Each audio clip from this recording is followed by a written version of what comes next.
When life keeps chipping away at you.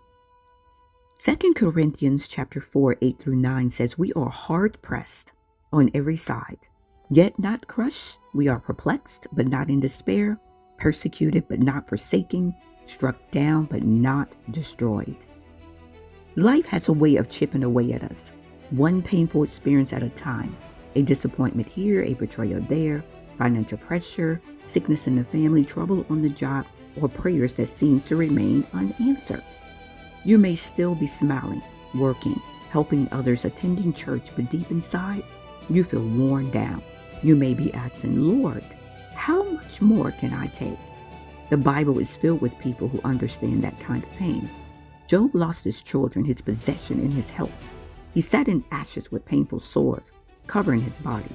Even his closest companions did not understand what he was going through. Job was brokenhearted, but he kept talking to God. His suffering did not mean that God had abandoned him. Through the trial, Job came to know God more deeply.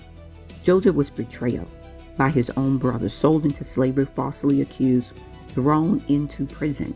The dream God gave him seems impossible while he sat behind prison walls, but the prison did not cancel the promise. God was preparing Joseph for leadership, and Joseph later declared, Genesis 50:20, you meant evil against me, but God meant it for good. David was anointed to become king, but before he ever reached the palace, he had to survive the wilderness. Saul hunted him. David hid in caves. He experienced fear, rejection, loneliness, and exhaustion. Yet inside those caves, David learned how to worship. He wrote a song of trust and declared, Psalms 18:2, the Lord is my rock and my fortress and my deliverer. Paul was beaten in prison, rejected, shipwrecked, placed in chains for preaching the gospel. Yet Paul refuses to let hardship silence his faith. From painful places, he wrote words that continue to strengthen believers today. Paul knew that he could be pressed, but not crushed, struck down, but not destroyed. Perhaps today you feel like Job, grieving something you have lost. Maybe you feel like Joseph, betrayed and forgotten. You may feel like David, hiding in an emotional cave while waiting for God to fulfill his promise. Or perhaps you feel like Paul, surrounded by pressures, but still trying to remain faithful.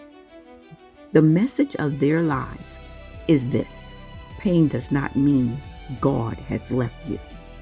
God was with Job in the ashes. He was with Joseph in the prison. He was with David in the cave. He was with Paul in the chain, and he is with you in what you are facing today. Life may have chipped away at your strength, but it cannot chip away at God.